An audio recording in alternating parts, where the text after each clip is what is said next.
make sure I'm understanding you. You're saying that defense counsel has told you directly that they're the owner, their ostensible ultimate client, Mr. Sunday has instructed them not to participate in any discovery in this case unless there's a court order. They didn't say Mr. Sunday, but they did say their client. They weren't specific about who it was. All right, go ahead. And so that handles the motion for more definite statement. I want to get ahead of the subpoena issue because I think this is going to drive that point home when we talk about the subpoena. Videos or photographs of the explosion, security camera footage from that day, documents pertaining to work being done that day. I'm sorry. Are you now dealing with the motion to quash? Yes, Judge. I apologize. Sorry. These are the things we're requesting our subpoena. Plainly discoverable. Simple. This is a softball subpoena. There's no way they're going to object to these things subpoena. And they've refused to confer. They've refused to produce anything. They've refused to work with us. We don't have a single document. And so we can go by it, go through this today in this hearing, line item by line item, figure out what they need to produce, what they don't. But I think they should have worked that out with us. We've spent hours on the phone to get nothing. And so all of that, and from the outset, they filed their motion to quash without conferring with us, which is against the local rules. We think the motion to quash should be stricken. The motion for more definite statement should be denied. And we're respectfully requesting an order. We shouldn't have to do this, that they're going to engage in discovery. So if you have any questions, I'm happy to answer them. That's from the outset, that's what I've got.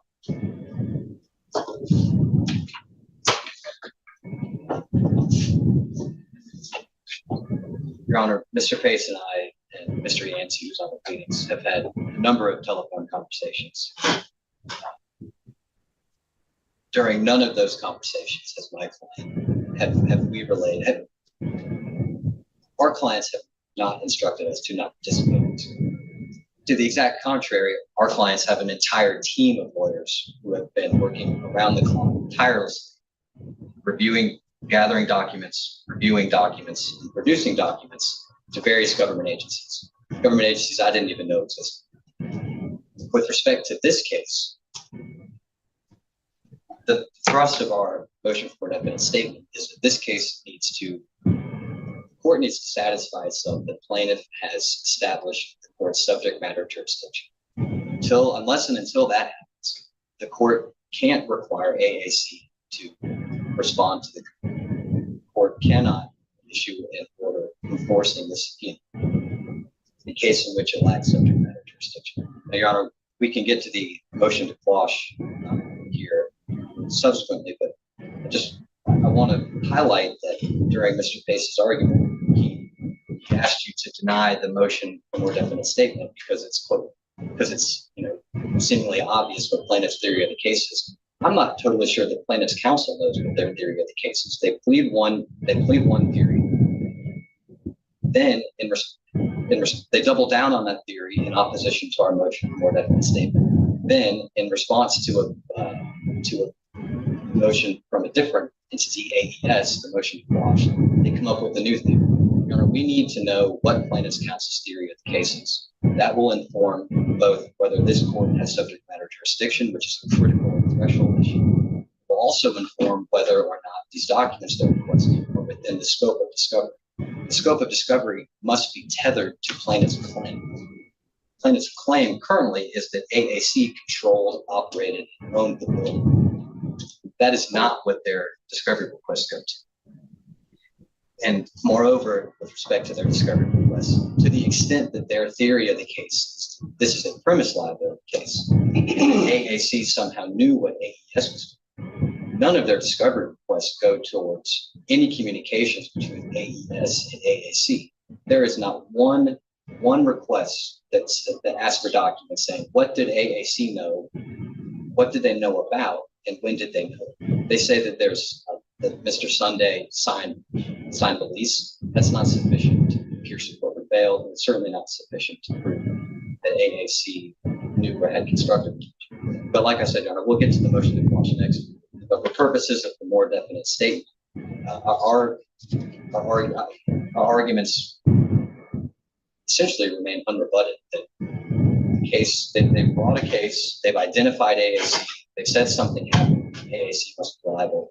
We submit that's not enough to respond. Well, let me ask this question because the complaint, the amended complaint, makes certain allegations and tells you more or less what you're saying is that there was negligence involved. And then you're saying that in the discovery request or in response to the motion to quash, that they're now saying that it was a premises liability. Is that correct? That's exactly correct. Right. But it doesn't change what they allege in the original complaint. That's And exactly. Tennessee is a notice pleading state, is it not? In which we are only required in pleadings to put the other person on notice of what it is, the nature of the claims, and give them a reasonable short statement of what that is. It doesn't require detailed pleading of every aspect of their claim. And if someone makes a claim that is not later supported by the evidence, then they don't amend their pleadings to include an alternative grounds for relief, then obviously it's subject to a motion for summary judgment. If in fact the proof at that stage is such that they can't sustain their allegation. What you're asking is for me to make them state that what they really want is what they're saying in their discovery, not what they've said in their amended complaint. Is that more or less it? That is not it.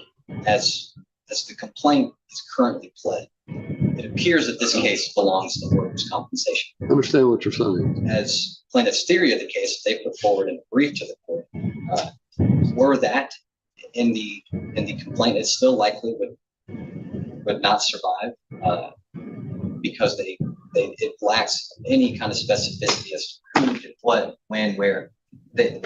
Under Tennessee law, they must do more than identify tragedy and name a plaintiff. All we're asking for them to do is amend their complaint to provide us actual notice as to who did what, when, and how that is negligent. With respect to, in our briefing, we talked a great deal about duty and how AAC has a duty towards its tenants and employees. It's a very modest relief. It really will not slow down the proceedings in this case. I think they have a couple of weeks, 15 days to provide an amended complaint, and then we can, we're amenable to a shortened answer response timeline, and we can up to the races both with respect to litigation and with respect to the third parties. All right. This is a very complex case. It's not the first time that I've dealt with the tragedies that occurred at this location. We had a fire case some years ago that more or less involved some of these same parties. I think they were under different corporate names at that time, but it was a similar type situation. And that litigation, I think, ultimately was resolved. In determining the rights of the parties, it's incumbent upon this court to try to make sure that both sides have an adequate opportunity to understand the evidence again that they're dealing with and what the other side is going to do under our rules of discovery. Under the rule for motion for more definite statement, which is rule 12.05, states if the pleadings of which a responsive pleading is permitted is so vague and ambiguous that a party cannot reasonably be required to frame a responsive pleading, the party may move for a more definite statement before interposing a responsive pleading. The motion shall point out the defects complained of and the details desired. If the motion is granted, then the order of the court is not obeyed within 15 days after the notice or within such other time as the court may file. Court may strike the pleading which the motion is directed or make such other orders deemed just. I think in this, because of the nature as was pointed out, if in fact the plaintiff was an employee of the defendant and as might be classified, then this case does not belong in this court. It belongs in the court of workers' compensation because by statute, all workers' compensation claims against an employer by an employee are required to be heard by the specific workers' compensation panel. For that reason, I think it is important to try to identify at this stage whether or not we have jurisdiction. So for that reason alone, I'm going to grant the motion for a more definite statement. I'm going to allow the plaintiff to have 30 days in which to make the responsive pleading. More definite statement, in other words. Now we move to the motion to quash.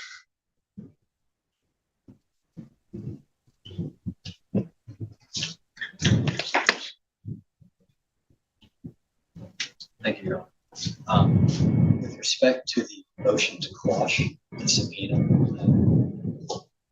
I think in light of the subject matter jurisdiction is in question, if not established, I would recommend that we wait and see what the amended complaint says. That will determine the scope of discovery. You understand, I've not required them to make an amended complaint. I've only required them to make a more definite statement, which are two different things. So they may make an amended complaint, but that's up to them. I'm just simply ordering that I've granted your motion.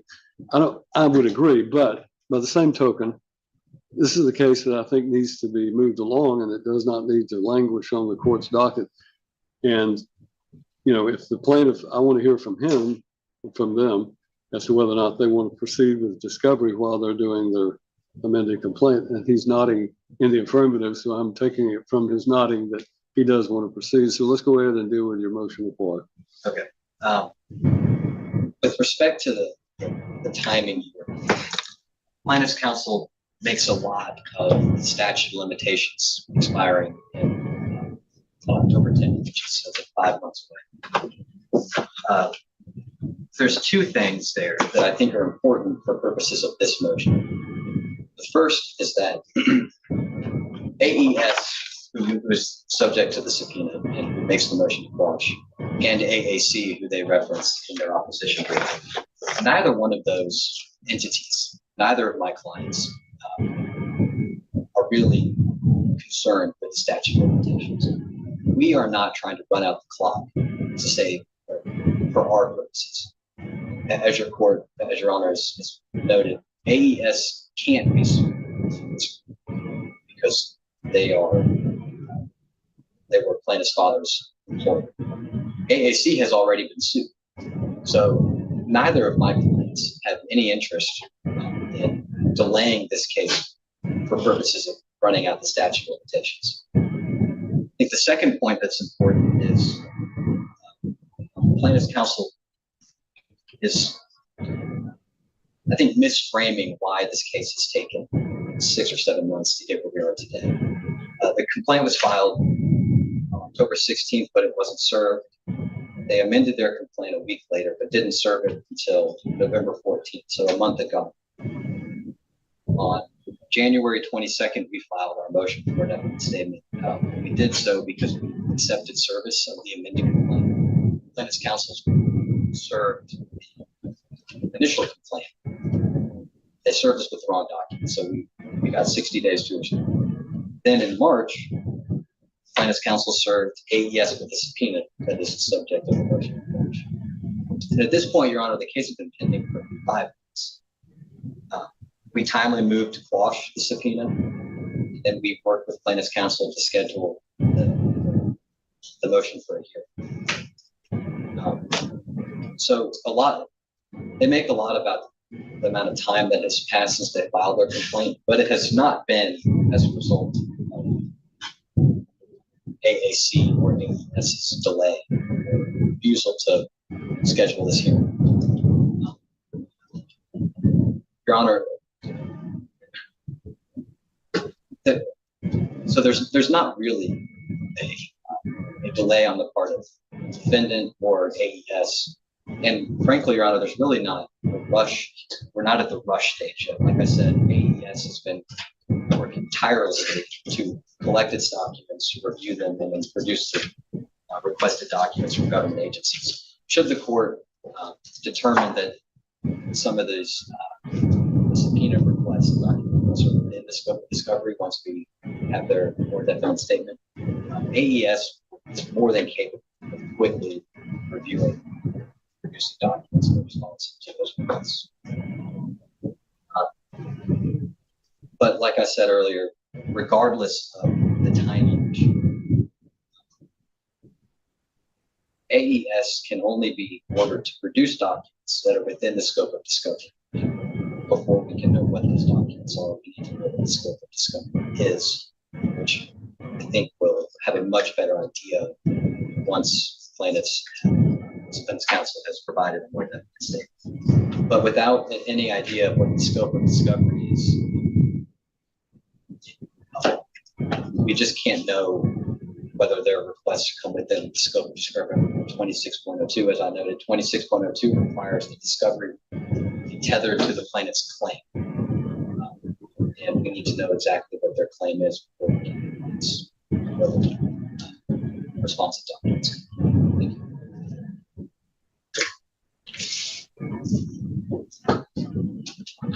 To make sure I'm understanding, the subpoenas were not to AAC Investment LLC, the party to the action. One was to AES, and the other was to Fikes Corporation. That's correct. Right. So I just wanted to make sure I was clear as to who was objecting. So. Yes, I believe both objected. We can handle the AES for now. That's easier. Steve Snyder for Biker. So the first thing I want to point out, counsel just mentioned that AES is more than capable of quickly reviewing the documents and producing them whenever it needs to. And so there's an argument in the motions about this being unduly burdensome and us having to pay for production, something like that. I think we can pass that. I don't know if they're withdrawing that argument. When it comes to neither entity being concerned with this statute, here's kind of what's going on. This facility is still operating today. A lot of our subpoena items are targeted at third parties who are present at the site, at the location, on and around the time of the explosion. And these are entities that AES and AAC are still doing business with today. And so I think they do have an interest in running it out. I think that they've got business interests, and I think that they're doing a favor for the people they work with at the facility by stalling this. And so all of this goes to exactly everything I was saying. They know what the allegations are. They know what the lawsuit's about. They know what the scope of discovery is. It's fair notice pleading standard. They understand what we're alleging. It's just drawn out the clock. So, and happy to answer any questions. That's all I got. You want to be heard on Fikes? Yeah, sure.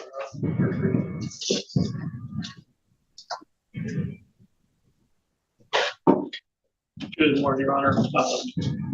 Steve Snyder for Fike, who is a non-party and not related to AES or AAC. We were served a non-party subpoena by the plaintiff's counsel. We filed a motion to quash. So explain to me what I understand what AAC and AES had to do with this explosion that took place. What is Fikes' position? What exactly was Fikes? And what is Fikes and what were you doing? That's what it's part of what we're trying to figure out, Your Honor. Fike makes, I know Fike, for example, makes equipment for video equipment and cameras. And I think there's a concern that there might have been some Fike cameras in the location. And so I know Fike showed up in I want to say a chemical safety board memo that popped out in March. And then shortly thereafter, we got this subpoena. So I think our name appeared in the chemical safety board report. So that's where we came from. The subpoena that Fike was served was for documents, but the first part had 25 questions, interrogatory type questions that were submitted to Fike, which piqued my interest because that's not allowed under the rules of civil procedure. So that's what really spurred our motion to quash those questions. Plaintiff's response, it appears that they had withdrawn those questions. So I believe those are withdrawn. That's not going to be an issue. The subpoena also requested insurance documentation, questions regarding insurance. That's not appropriate either under Tennessee law, Thomas v. Oldfield, or the Tennessee rules of civil procedure. I believe in the amended response, those requests have been withdrawn. So those are off the table. That leaves us with about 24 document requests. Fike as a non-party, plaintiffs must make sure, pursuant to the rule, they must make sure that they take reasonable efforts not to cause a non-party undue burden or undue expense. Undue burden, when you're looking at that, it's going to be proportionality, time and scope, and breadth. And when we're looking at the requests, the issue that's come about is to provide any and all, for example, maintenance records with respect to any maintenance performed at the AES facility. I don't know what that means. Any and all repair requests. I don't know what that means. The span is 11 years. And so what I've instructed my client to do, and what we have done, and I will present to the court, that FICE and Plaintiffs' Counsel have engaged in continuous communication regarding this issue. I sent this subpoena to my client and like, go get me everything you can get me. And they're gathering documents right now. And I have a firm belief that once the documents get back to me in a format that I can assemble them, that I can have a meaningful conversation with Plaintiffs' Counsel and that we can reduce and narrow the scope of the request to where they're happy and we produce the documents, keep the court happy as well. Also, Plaintiffs' Counsel in the response, we talked about a protective order. They brought that up. I think we can get a protective order as well because there's some proprietary information that, again, it's not super top secret stuff, but there is proprietary information that we just don't want distributed. Also, there's requests for like system architectures, and videos, and things of that nature. I'll need to get with Plaintiffs' Counsel to kind of figure out exactly what they're looking for. Like I said, we've been going on negotiations, not negotiations, but communications regarding the request. And frankly, Your Honor, I just kind of ran out of time. We did not want to delay. So I knew that this motion was set for this morning. So with agreement of counsel, we kind of piggybacked onto it. So we get this before the court. But again, I believe that we can start producing documents and probably start producing them pretty quickly. Probably within the next, I believe I can probably get documents to Plaintiffs' Counsel within the next 30 days. They can look at them. If they have objections or they want more things, I can produce them. I can do a privilege on things that they've requested. I don't have a problem doing that. All right.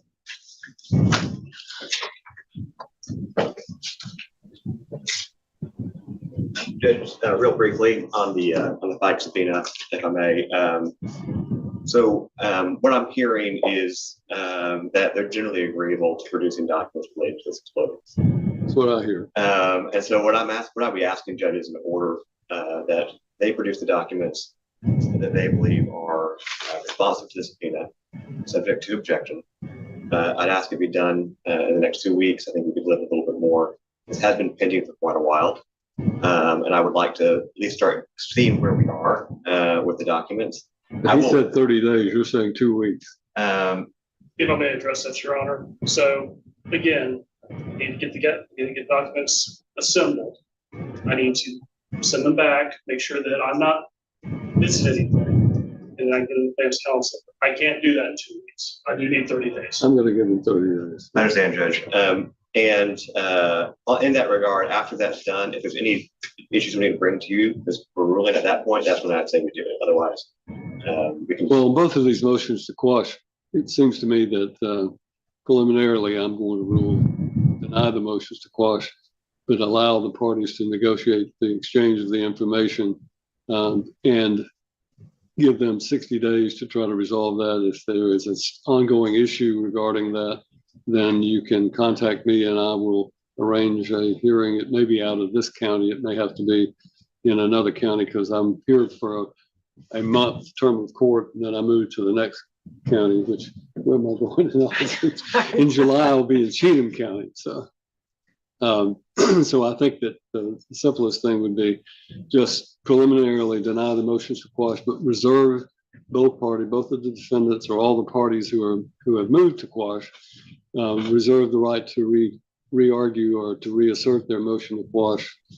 So I'm denying it without prejudice, but allowing the exchange of information to take place over the next 60 days, and then we'll go from there. And so I understand your ruling, Judge. Are you saying that the non-parties shall respond to subpoenas within 30 days and then work out disagreements within the remaining 30 days? That's my point. I understand. Thank you, Judge. I have nothing further.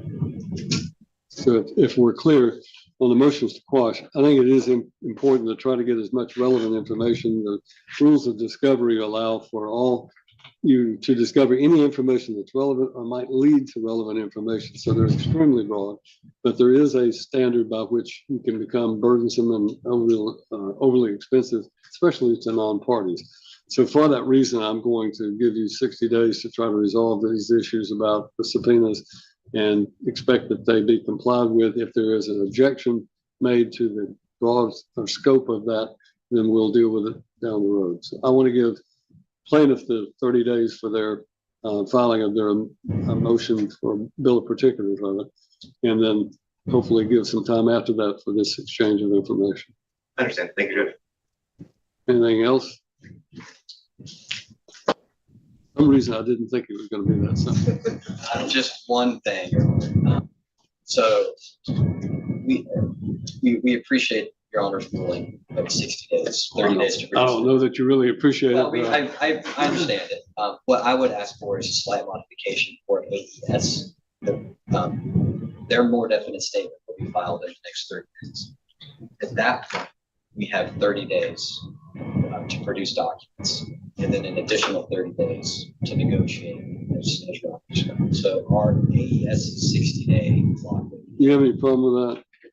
Judge, my only issue would be that I think that the idea of the more definite statement is coming down to this whole idea: is this a premises case or not? Well, it certainly is. It's a premises case.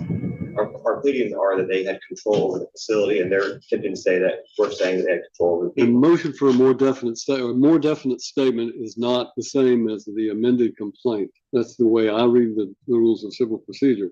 And for that reason, even though I've ordered you to give a more definite statement, it's just like in a criminal case. A more definite statement can be required to supplement what the indictment says itself, but it doesn't change the nature of the offenses. You have set forth in your amended complaint your basis for recovery. This more definite statement is an explanation of facts that you believe support your theory of recovery and give them notice of what your intentions are. It is not an amendment to the amended complaint.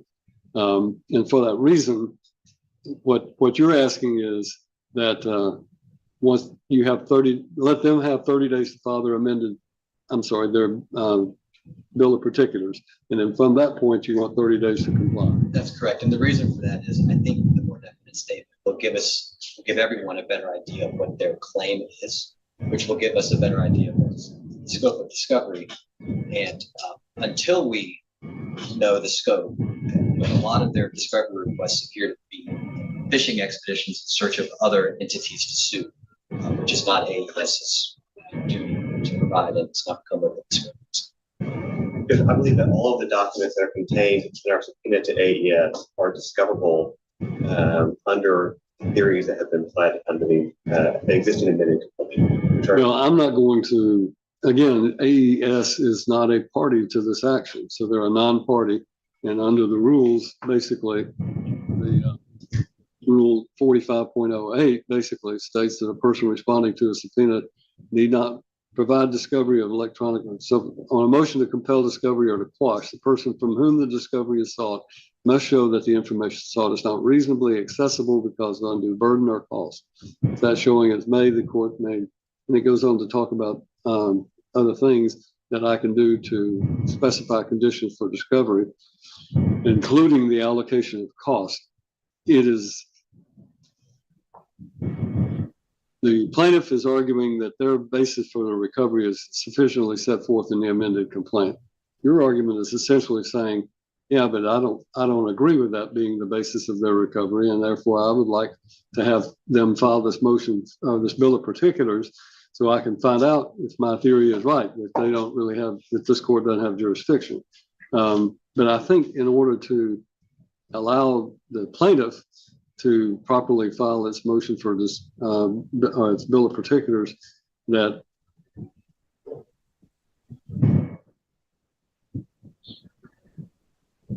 it doesn't seem unduly burdensome on the defendant to produce the documents under the subpoena prior to the expiration of 60 days.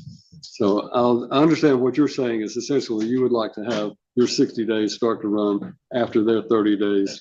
And I'm not going to agree to that. I'm just going to order that they have 60 days to respond. So you have 30 days for your bill of particulars. They have 60 days to respond to the discovery and any other issues. If you find that the motion for bill of particulars, I don't know why I keep saying that. If the bill of particulars sets out something that you think, this is exactly what I'm saying, and now I have proof, then you can renew your motion to quash. That's what I've said, and I will give you a date to hear that, even if it's all by Zoom. Y'all have Zoom in Texas? We do, Judge. Although I prefer in person, but I'm happy to do by Zoom. Thank you.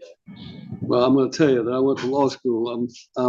I'm born and bred Southerner, and I grew up in Houston County, from over here in Tennessee, but I ended up in law school in Houston. Long story. And all my friends down there made fun of me. But the year I took the Texas Bar Association, the highest score on the bar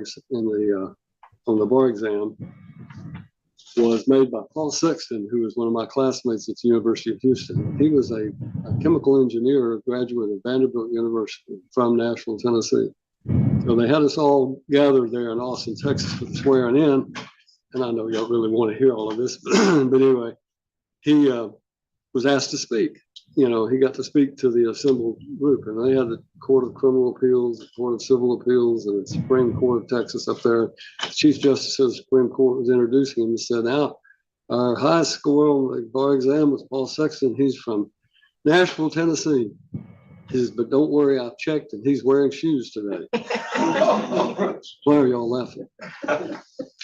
Because that's exactly the response that all of those people in Texas had. So when I got back up here, I was doing research on a case involving jurisdiction. In Texas, it was a divorce case, custody case, and the Tennessee courts had asserted jurisdiction over the custody disputes. Texas had as well. Texas Court of Civil Appeals had said that they had jurisdiction. Justice Joe Henry was writing, he was long since deceased, but he was writing his opinion and set out all the reasons why Tennessee had jurisdiction. And at the end, he said, as for our esteemed brethren on the Texas Court of Civil Appeals, I would remind them that if it were not for the state of Tennessee, Texas would still be a Mexican province.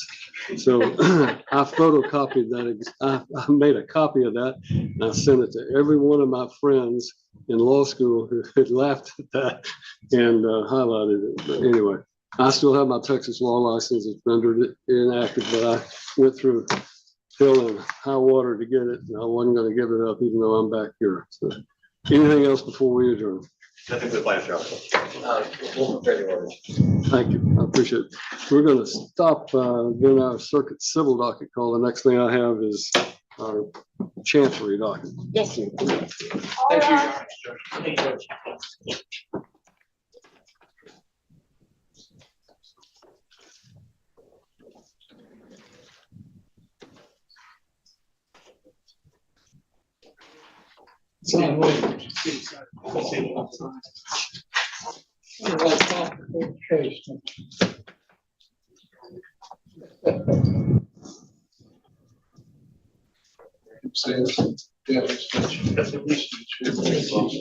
That's Steve. Nice to meet you. I'm Eve Stanford. I'm the circuit court clerk. We've shared some emails. So Okay, it's nice to put a good. It's name in nice to meet you. You too. And you have a safe trip heading home. Yeah. Hopefully not too wet. I hope not. Y'all know this week. No, we actually had a jury trial. It's supposed to take 2 days, but I've already heard that that's not going to go. So I should only have juvenile court tomorrow and general sessions Thursday, and no added jury trial on top of that. I'll take my normal. More blessings. Absolutely. Have a good week. Have a great day, honey.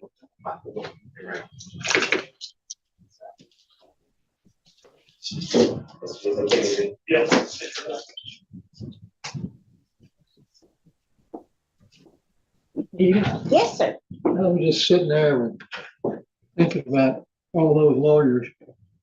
I could hear the cash register, ting, ting, ting. Ooh, Don't tell you what, it's a whole lot of blue suits. a lot of time. Oh, my blue suits over there.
That's thing there.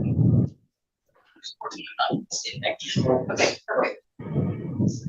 So works differently. On the stand. Sure. Yes, he'll just, so here, chance. Put her under oath. She's staying right there, just ask her a question. Okay, okay. So we do the formal questions. And Davis can do that state repetition. You just say,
yeah, I've got a copy of that.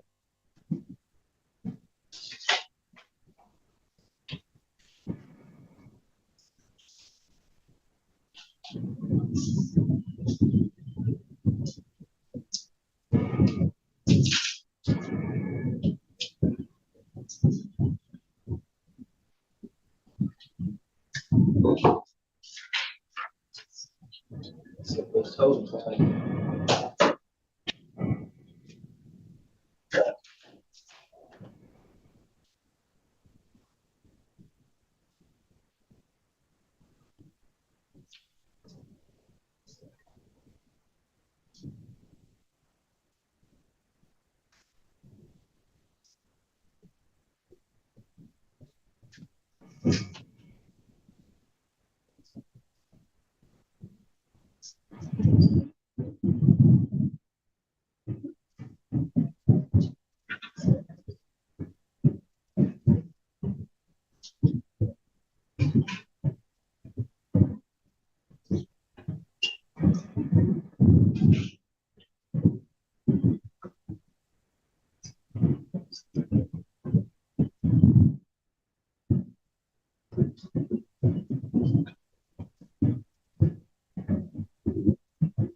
Bring that.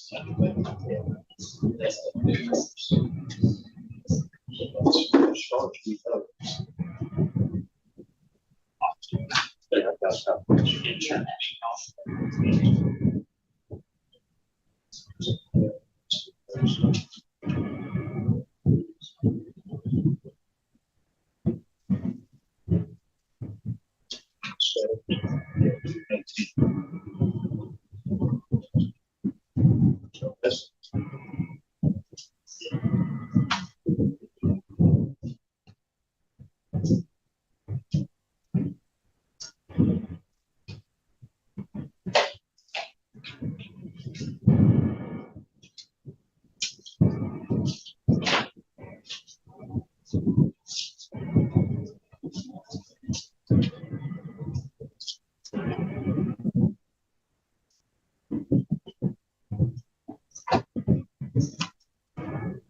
that part.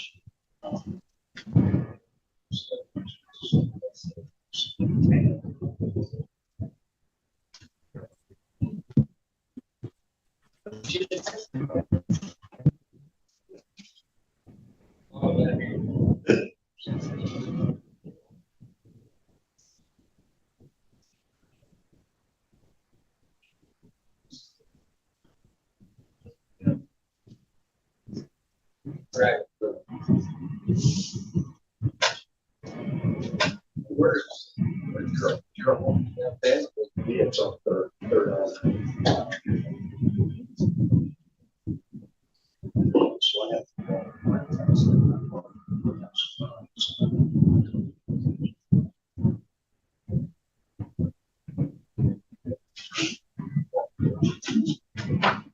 There he is.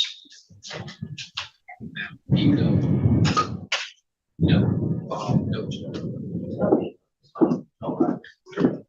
In fact, I know, I drove past his house.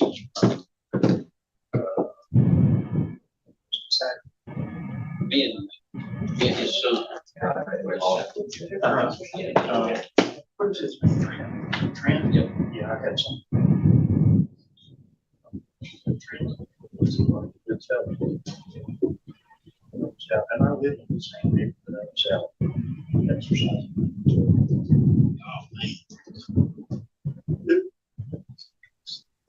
That's where I go. So,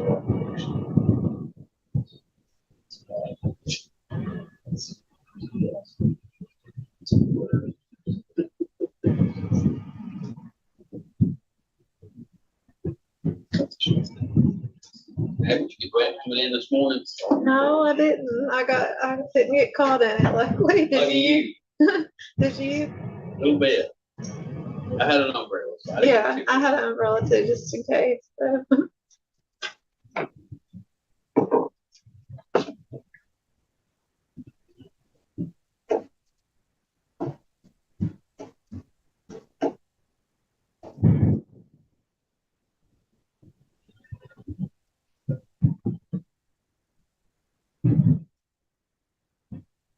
Looks like you might get it on the way back too.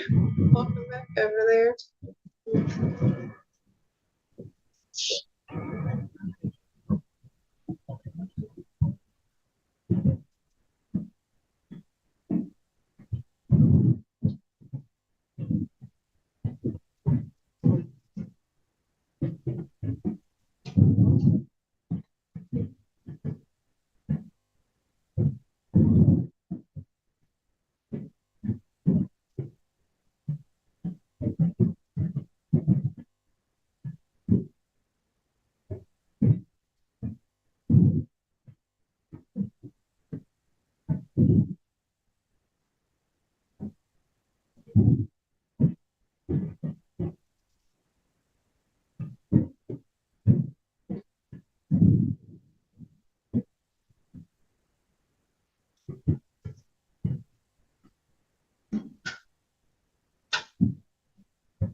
All right, the Summers County Chancery Court is now in session. The Honorable Judge David Wolf, present presiding, all who have business drawn near and be heard. God bless the state of the United States and this honorable court. May be seated.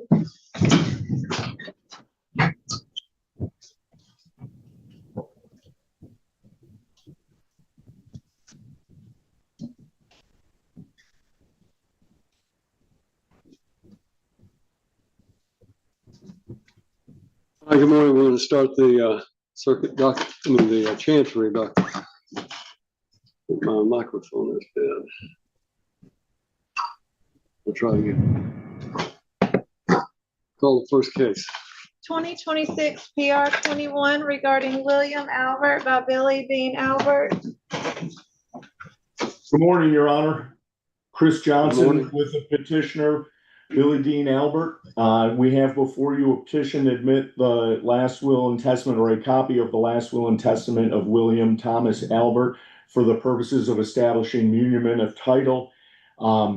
Billy Dean Albert is prepared to give testimony that she had the original will after his passing, that it was lost sometime after his passing, that the copy we have provided to the court is an exact replica of the will, and that all it is doing is getting these two parcels of property to the decedent's son. All right. Ms. Albert, if you'll raise your right hand, let's place you under oath.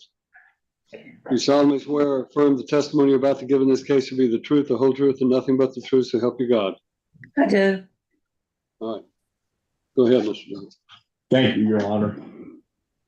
Miss Albert, the will that we have provided to the court, is that the will of your late husband? It is the will of my late husband. Do you know of any reason where he would have possibly revoked it or destroyed it? No, In fact, did you have in your hand the original copy, the original will after he passed away? I did. And what happened subsequent to that will, or to that him passing? I brought the will with me. You made a copy. I went ahead and I put it somewhere, but I don't remember where I put it. And I've looked everywhere for it. So, And that's my next question. You've made a good faith due diligence search Yes. of all your papers and places. yes, And it obviously difficult frame of mind after your husband passed away. yes, But the copy, you've seen the copy that we've provided to the court, and that's an exact copy Yes. of the will. And in doing this muniment, all this is doing is getting property to your late husband's son, correct? correct. Does that suffice for the court, Your Honor?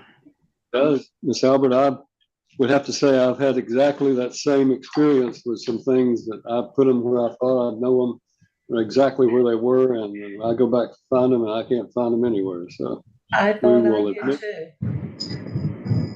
we will admit the will for purposes of monument of title. Thank you, Your Honor. If you'll submit an order, please. We will. Your I Honor. think you are. Thank you. All right, I'll see the order now, Mr. Johnson, in the file, and I'll sign it. Thank you, Your Honor. Thank you. Welcome.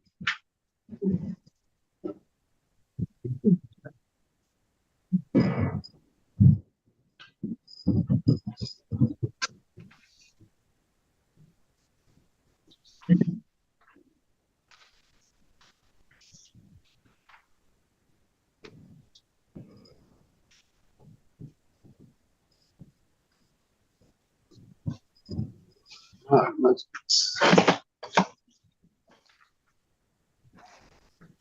And you can, we'll mail the petition. no, okay, that's fine. 2026 PR 23 regarding the estate of Morocco, Thomas Baka. Good morning, Your Honor. Good morning. Randy Miles of the Nashville Bar. All right, You're not used to seeing me here, I'm sure, once in a while in not Dixon, down here, so. Dixon County occasionally, but I have with me this morning Martha, who's the petitioner, and her mother passed away November Sorry for 24th. your loss.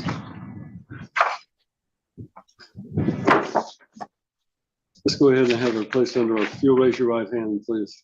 Do you solemnly swear or affirm that the testimony you shall not give in this case shall be the truth, the whole truth, and nothing but the truth, so help you God? Would you state your name? Martha Day, And Ms. Day, you're the daughter of Morocco Hamasaka Day, correct. and she passed away on November 24th of last year, 2025. Correct. Did she have a will? She did not, to my knowledge. And was there a search made for a will? And you were unable to locate That one? is correct. Now, you're the petitioner in this case, but you're not seeking to be made the administrator of the state. I am not. And you have two sisters, Yes, and those are Patricia and Ann, is that correct? that's correct. And they've been given notice of this hearing. They have, as we all were. Yeah, Your Honor, there's a letter, I think that's in the file. There was the other two daughters had some unspecified desire to address the court. I spoke with Mr. Daniel about it, and we didn't see any need to postpone. I'll just ask my witness. There's been some disagreements among you and your sisters over the years. Yes, that's correct. And is that why you asked to have an independent administrator appointed? Yes, I believe it would be best in the interest of all parties and fairness. And I'm assuming that each of you would object to any of the other ones being named administrator. Absolutely. So, and so we got in touch with Mr. Daniel and he agreed. Is that your understanding? Yes. You actually are a resident of Kentucky. Yes. So it would be more convenient for him being a resident of this county. Yes. And at the time of her death, your mother was domiciled in Humphreys County with an address of 102 Hickory Lane in Waverly. That's correct. Is there anything else I need to ask my witness? I believe so. At this point, we're just seeking to have an independent administrator ad litem appointed. Is that correct? And Mr. Daniel is, go ahead. Well, I forgot to ask her about the value of the estate. All right. And so the main value of the estate is in the house. Yes. And we just looked it up. It's about 360,000. About 365,000. Right. There is the personal property in the house. Yes. But do we have any idea what the value of that is? No. You also said there's a hoarding situation there. Yes. So that's going to have to be. Yes. All right. Is there anyone else here who wants to be heard on this? Yes, I believe my client here would like me to be appointed as administrator in lieu of Mr. All right. Let's, Mr. Miles, if you'll step aside, let me hear from the other party and then I'll make a decision.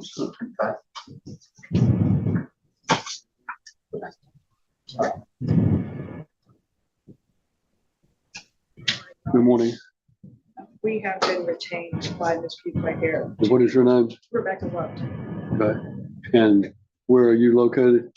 I'm in Clark. In Clark. All right. And you've been retained by one of the sisters or daughters, rather, correct? Yes. I interrupted you. Go ahead. You didn't interrupt, Your Honor. We have been retained by her because she wishes for me to serve as administrator. And she's wanting you to serve as administrator? Well, and I respect that request, but the fact of the matter is, it does seem to me that there needs to be, because of the animosity between the siblings, that there needs to be an independent person serving as that. And because you represent and have been retained by one of the sisters, Mr. Scott Daniel, who is a local attorney, is not affiliated with any of the parties involved. He's not been retained by any of the parties. He is an independent person, and this court has confidence that he will do a good job of serving as administrator ad litem. And of course, you and your client will be able to communicate with him and obtain copies of all of the information that he has. So I'm going to grant the request to appoint Mr. Scott Daniel as the administrator ad litem. All right, thank you. Approach, I did prepare a proposed order. And what I did with that, I left a blank in there for anticipating whatever Your Honor may wish to do in terms of the bond. And I thought what I would do if Your Honor entered that order today, then I could get the clerk to make copies, then I could serve those on other two sisters. Normally with an attorney serving as the representative of the estate, I would waive the bond. Does either party have any objection to Mr. Daniel serving without the requirement of a bond on his oath as an attorney?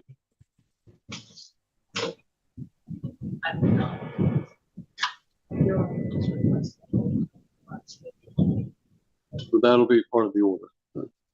I'm going to order that the bond is waived. That way it'll be an expense to the estate that we can we can avoid. I didn't want to make any presumptions, Your Honor. But he'll be filing an inventory within 60 days, and annual reports will be on, I guess it would be today's date is what, first, and it was the second day of June 2027.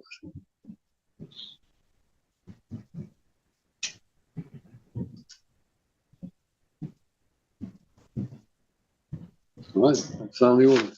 Thank you, Your Honor. Thank you. Thank you, Your Honor.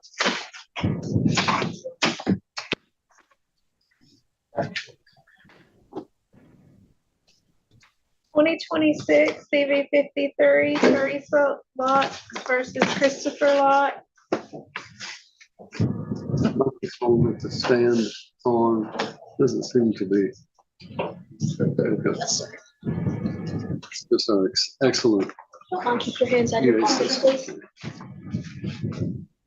All right, this is a hearing on an order of protection for the extension of a temporary order. You are Teresa Lotz, is that correct? Yes, Your Honor. Both of you raise your right hand. Let's place you under oath. Do you solemnly swear or affirm that the testimony you shall not give in this case shall be the truth, the whole truth, and nothing but the truth, so help you God? Yes. Fine. Thank you. Step to the one side, please. Ms. Lotz, if you'll come to the podium. You sought and obtained a temporary order of protection in this case, and this hearing today is to determine whether or not there is cause to extend that order of protection for up to 1 year. It is your petition and your request to obtain an order, so I must first ask you, do you still desire to have an order of protection? Yes, Your Honor. Mr. Lotz, this is, again, as you heard me say, a hearing today to determine whether or not an order of protection should be extended, and for that reason, you have the right to simply either agree to the extension of the order of protection or to waive the order of protection, or to contest the extension of the order of protection. Do you wish to contest the extension of the order of protection? Yes, Your Honor. All right, have a seat at the table. Ms. Lutz, if you will come around to the witness stand, I'm going to ask you to have a seat. First of all, you've been placed under oath, so I will remind you, you are under oath. This is your hearing today for you to tell me why you feel that there's a need for an order of protection. And even though there's one been issued, I did not issue that order of protection, I don't think. So you need to start from the beginning and tell me every reason why you feel that there needs to be an order of protection. And you need to speak directly into the microphone. Yes, Your Honor. We were divorced in 2024, May of 2024. We do share a daughter together. Since being divorced, it has been countless times that he has been disrespectful, harassed, left voicemails that were threatening, and I just don't feel safe. He is currently living on the other side of New Johnsonville from where I am, and he has no business on my road. There's no businesses there. There's no reason for him to be there. It's not a way for him to get to work, and he has been on video driving past our home. With his history of domestic violence against me in 2021, I don't feel safe. He's made threats against myself and my fiance. So I'm not sure what I'm supposed to do. I was told by Officer Bailey in New Johnsonville that this was probably my best bet to get like the harassment and such to stop. All right, in your affidavit of your petition for an order of protection, you state that he has made threatening statements towards you that cause you to fear for your safety, and that he has been arrested in the past for domestic violence. Was the arrest for domestic violence against you? Yes. And when did that occur? In 21. All right, and what happened to that case? So we resided in Waverly, and we were at our home, and he followed me and the children outside with a loaded shotgun. Okay. And we ran to the neighbor's house and took shelter When he had there. the loaded shotgun, did he threaten you with the gun? Yes. Okay. What did he say at that point? Well, I can't recall exactly what his exact words were, but he did come out of the house, and the shotgun was fully loaded, and he racked it on the deck. He racked it? Yes. Okay.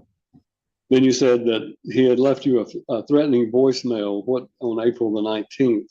What did he say in the voicemail? Well, the voicemail was not left on April 19th. Okay. That was when our last altercation was, when we were exchanging our daughter.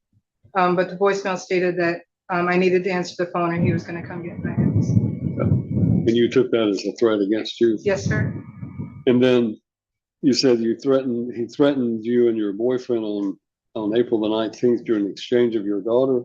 Yes, sir. Tell me about that. So we meet in New Johnsonville at the Dollar General because I don't feel safe or comfortable with him coming to our home. So we met there, and just as he was pulling in, my fiance and I were sitting in separate vehicles because my fiance was coming through town and saw me waiting to pick Millie up. So he pulled into the parking lot as well. And as soon as Christopher pulled into the parking lot, he jumped out of his truck and started shouting at myself and my fiance, which caused our daughter to scream and cry. And I mean, I have a video of it. But he threatened my boyfriend, and he, flicked his cigarette at my feet and said he was going to get me. So those are the kind of things that I can't tolerate anymore. How often, you two are operating under a parenting plan that was granted in your divorce? Yes, sir. How often does he see the child or children that you have one child together? We have one child together. So how often does he have visitation with that child? He's supposed to have every other weekend with her. And then even in odd years of holidays, it's just like a basic. Okay. And has he been exercising that visitation? I have been, since April 19th, I have kept Millie from him because I don't feel safe with the exchange. I don't feel safe with her being there. He's an alcoholic. And there's been times where he hasn't had food to feed her and stuff. So I didn't feel safe with her being there. Well, you understand this order of protection is designed to protect you from domestic violence. Yes. It is not intended to supersede or set aside a parenting plan that's issued in your divorce case, and you will have to go into that divorce case to alter or amend any sort of parenting time that he might have. Yes, Your Honor. So if in fact you were to have continued to let him have the visitation with your daughter, is there some other arrangement that can be made for the exchange of the child? Absolutely. What would that be? I would either ask my mother to meet him.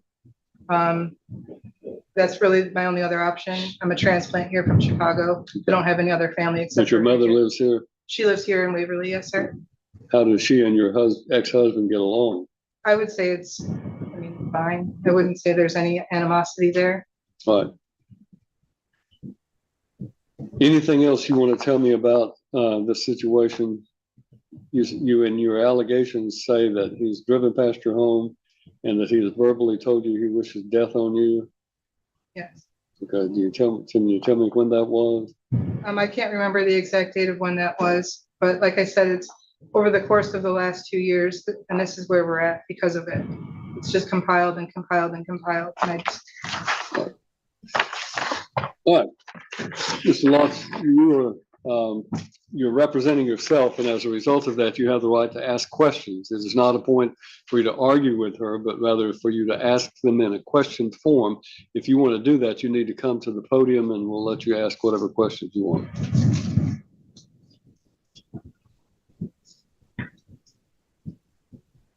In 2021, what was the verdict on all charges that were placed against me? it was an 11/29. So as long as you didn't get in trouble, then I believe. The final sentence was all charges were dropped, correct? It doesn't excuse the fact that it happened. So was it continued for 11 months, 29 days? If there were no further problems, it would be dismissed. That's typically what would happen. Right. There's also a written statement on file of what she has said, and that does not correlate with what she's saying today. April 19th of this year, your fiance used your phone to slander me. It was 2 days prior when I was picking up our daughter. And then now you need to be asking questions. You're making statements, so you can only ask questions. I'm going to give you a chance. I'm going to give you a chance to testify, but right now you get to ask a question in a question form. Did your fiance use your phone to text me the Friday before April 19th? Yes. Did he block me with your phone again? Yes, because of what you were saying. Have you read the parenting plan Yes, when it comes to, do you have a physical copy of it? I have a digital copy, yes. Okay. Do you understand that we have to keep open lines of communication open? Email is an open line of communication. Then I'm not, no, that's for a later court date. Anything else you want to ask in form of a question? By verbal death threat, do you mean when I said I'm not going to have to deal with you much longer because of your family health history? No.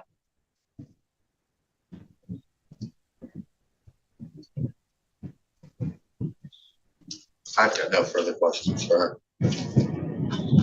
All right, thank you. You can step down. Thank you. Do you have any other witnesses you wish to call? No, sir. All right. Ms. Lotz has rested her case. Mr. Lotz, do you wish to ask any questions? Do you want to testify? Yes, sir. All right, come on up.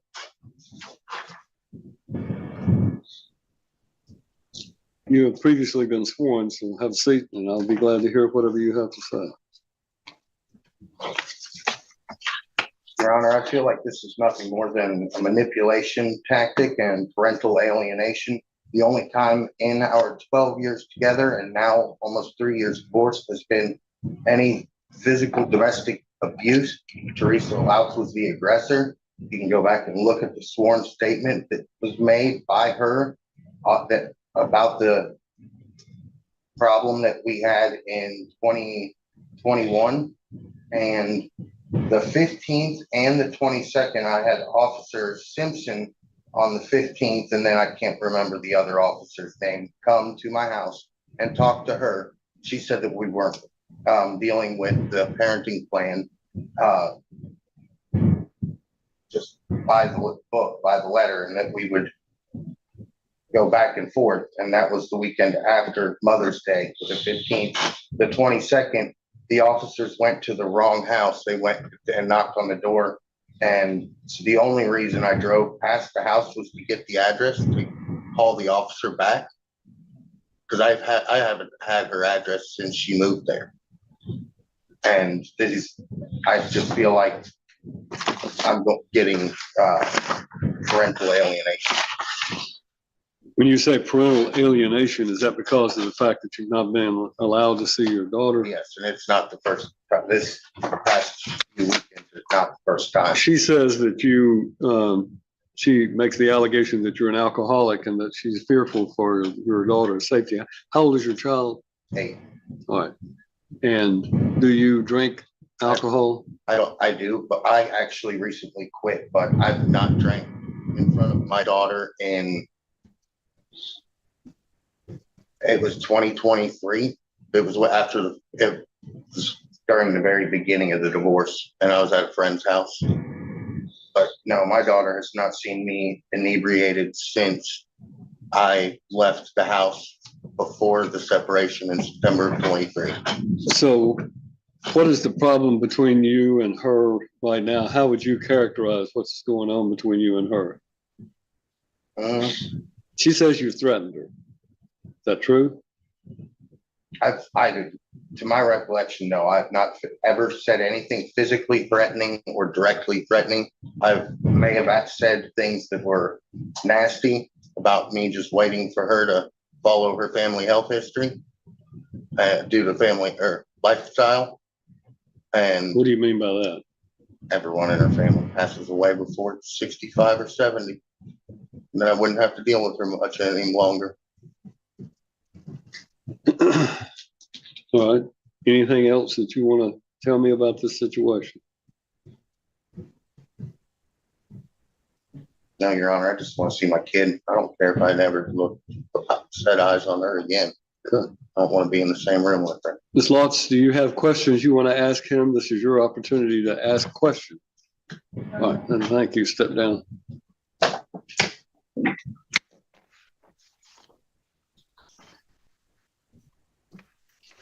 Based on the testimony, the court finds that there is cause for the extension of the order of protection, but only for a limited period of time, and that as I pointed out, this order of protection is not going to suspend or supersede the right he has to see his daughter under the parenting plan. That remains in full force and effect.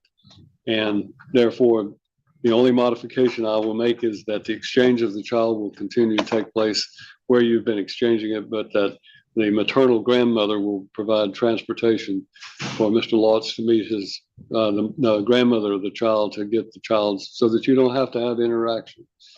And by extending the order of protection for a period of 90 days, that's 3 months, that gives you all a cooling off period so that there's none of the situation. If you're going to file something in a domestic relations court to try to modify the parenting plan or to do anything else, then you need to do so. The only modification I would make at this point is that even though I take what you say at face value, that neither party will consume alcohol while this child is present. That means you as well as Mr. Lotz. And that just means you can drink all you want to when the child's not there, but don't drink when the child is there. You understand? Both of you? All right. Then I'll fill out that order and you can have a seat outside and we'll pick it up, okay? Is there any way in the order you can put that I can, because we don't have an actual set date in our parenting plan for the every other weekend. In the order, can you put that next weekend is my weekend so that I have a basis on if I have problems? Makes sense to me to go ahead and start. He hasn't seen the child for a while. We'll start it this weekend, this Friday, which will be June the 6th, 5th, June 5th. June 5th, 6 o'clock. It's Sunday at 6 o'clock. What happens if he doesn't bring her back on time? He'll be in contempt of court and he'll be guilty of the criminal offense of a parental interference. So you understand? You take the child according to this order, and if you don't bring it back, then they're going to be right back in here to me and I'll issue a warrant for your arrest. I don't want to do that. I want you to both calm down and remember that your daughter is 8 years old. What's going on between the two of you right now, the anger that's going on is making an imprint on her. You're basically giving her the memory of how my mom and dad are acting when I'm 8 years old. Now you think back, I can remember when I was 8 years old and what was going on. And those memories are not going to be pleasant for her unless the two of you can just say, you know, I'm done. If she has a boyfriend that doesn't like you, so be it. You know, you don't have to put up with it. You don't have to listen to anything he says. And if he's smart, he needs to keep out of the situation. I'm just telling you, you just listen right now. Yes, sir. And he needs to stay out of the situation that the two of you have. But frankly, I see no reason that the two of you can't raise this child together and just get past whatever the animosity is. Threats of any kind, even just making statements about her family history that she interprets as a threat, are not doing your daughter any good. So put your daughter's best interest first and be nice to her mother and you be nice to him. Yes, sir. And if the two of you can do that, your daughter has a chance to grow up as well adjusted as possible. Otherwise, you're going to basically ruin every event in your daughter's life, every birthday, every holiday, every major event such as graduation. You're going to ruin all of that because she's going to know the two of you hate each other so much you can't even be in the same room. So think about that when you're dealing with the other side. You don't have to see her. You don't have to deal with each other in writing by text messages or whatever you need to do. He is not prohibited under this order from communicating with you by a text message, but a threatening text message, a hostile or accusatory threat text message would violate the order I'm putting down. Okay. All right. Just have a seat outside and one of you can go outside, the other can remain in the courtroom and I'll issue that order. Then we're doing court on Friday for child support. Is that, will there be a way that we can be separated? You can be separated at that point. Yes, while you're here in court. The bailiffs will assist you with that.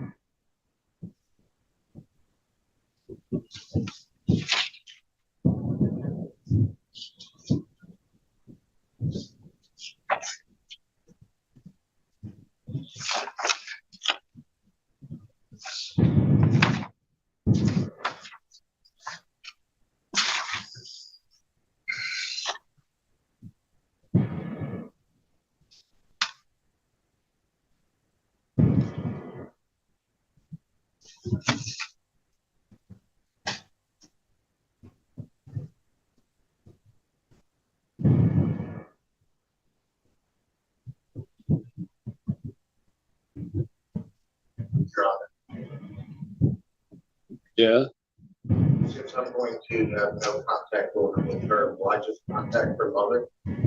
yes.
You want to take this over to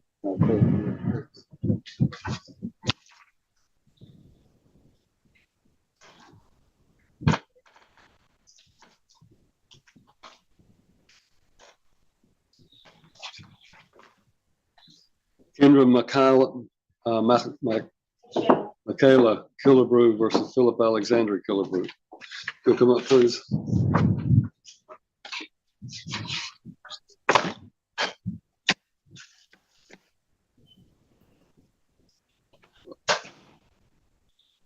This is Mr. Killebrew. Mr. Killebrew, if you'll come take the opposite side of the courtroom, please. Come right here, sir. This is a hearing on an extension of an order of protection. You heard me just go through that procedure, so I'll explain it again.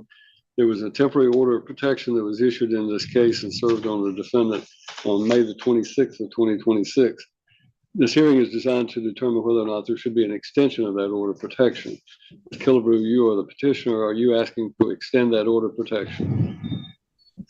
I have an attorney and he's not present today and he asked if this be rescheduled so that he may be present to represent me. Who is your attorney? Olin Baker. Olin Baker? Yes. And did Mr. Baker give an indication when he might be able to be here? He did not. He just said that he was in court and he was afraid he wasn't going to be able to make it before this was over and he had told in the email. He said, he asked that I have it rescheduled. Mr. Killebrew, are you planning to hire a lawyer to represent you? Then I assume you would rather have a hearing when the lawyer can be present as well. I can give you June the 5th, this Friday. The next day after that would be the 22nd. Do we still have the 22nd? It's getting full, but All the right. 22nd may be better so he has room in his So the 29th, 29th. June 29th. All right. June 29th. We'll reset it for that time. Then the ex parte order of protection is going to extend until that time. So make sure that you're here on that day with your lawyer. All right, you're free to go until then.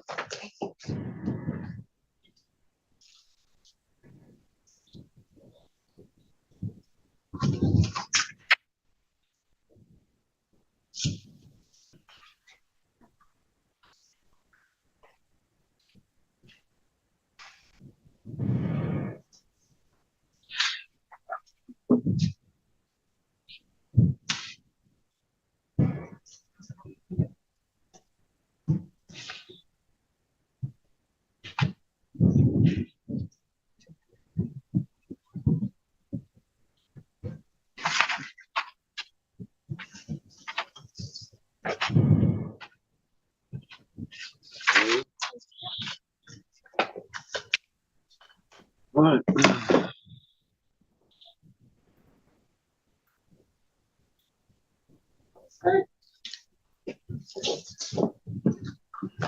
Well, that concludes our docket for today. And tomorrow we said this case is off. Right? So, all right. And we stand adjourned. All rise.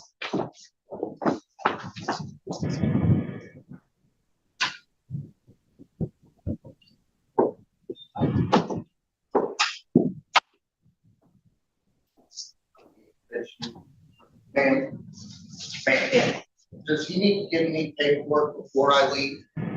Yeah, we're, if you just wanna wait on the hallway, they're taking care of it, they're processing it right now. All right, thank you.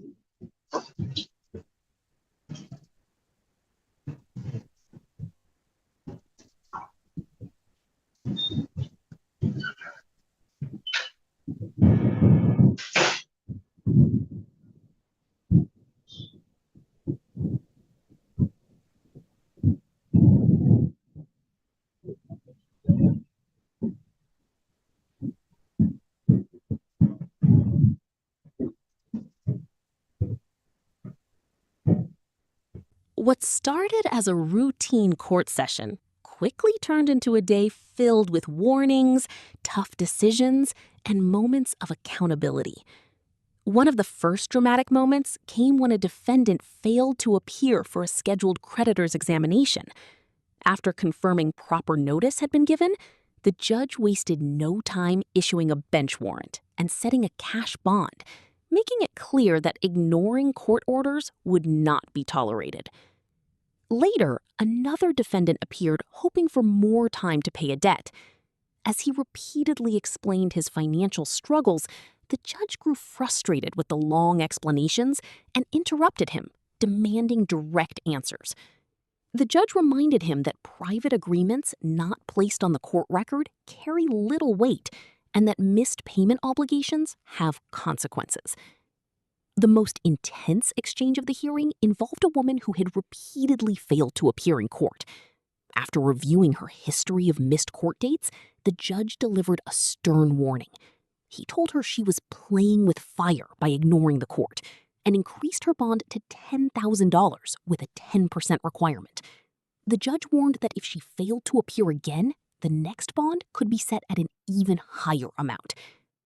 Another tense moment occurred when an attorney failed to appear on time for a scheduled hearing. The judge openly expressed frustration, questioning why court staff should have to track down lawyers and reminding everyone that showing up on time is a basic professional responsibility. Throughout the session, the judge repeatedly emphasized one message. Whether you're a lawyer, a debtor, or a criminal defendant, showing up, following orders, and taking responsibility are non-negotiable in court.